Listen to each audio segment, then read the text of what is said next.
కొద్ది రోజుల క్రితం ముంబైలో సంచలనం సృష్టించిన ఘటన. పుచ్చకాయ తిని ఒక ఫ్యామిలీలో నలుగురు సభ్యులు అయితే గనక మరణించారు. భార్య భర్త ఇద్దరు పిల్లలు ఆ పుచ్చకాయ తిని మరణించడం అయితే గనక దేశవ్యాప్తంగా సంచలనం రేపింది. ఈ ఘటన ఎంతగా ప్రభావితం చూపిందంటే దేశవ్యాప్తంగా పుచ్చకాయ సేల్స్ కూడా పడిపోయింది. ఇక ముంబైలో అయితే వాటర్ మిలన్స్ కొనడం కూడా చాలా వరకు తగ్గించేశారని చెప్తున్నారు. సో అలాంటి మరణాల్లో ఇప్పుడు మిస్టరీ అయితే గనక వీడింది. పోలీసులు అసలు నిజాలు బయటపెట్టారు.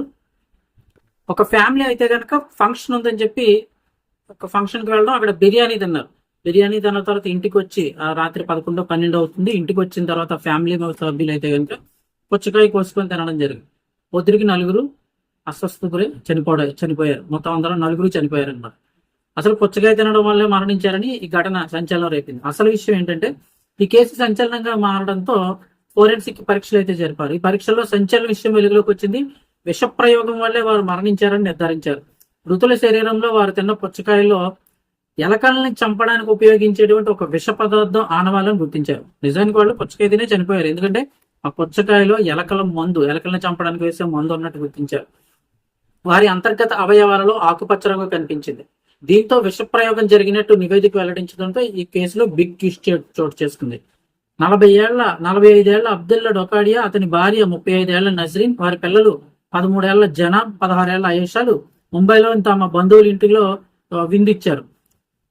మటన్ పలావ్ వడ్డించారు. బంధువులు వెళ్లిపోయిన కొన్ని గంటల తర్వాత తెల్లవారుజామున 1 గంటకు ఆ కుటుంబం పుచ్చకాయ తిన్నారు. ఉదయం 5 గంటలకల్లా వారందరికీ కూడా తీవ్రమైన వాంతులు విరోచనాలు అయ్యి కొన్ని గంటల్లోనే నలుగురు చనిపోవడం జరిగింది. అయితే ఈ కేసులో పుచ్చకాయలోకి కావాలనే విషం ఎవరైనా ఎక్కించారా, లేక ప్రమాదవశాత్తు విషం దాంట్లోకి చేరిందా అనే కోణంలో ఇప్పుడు పోలీసులు దర్యాప్తు చేస్తున్నారు.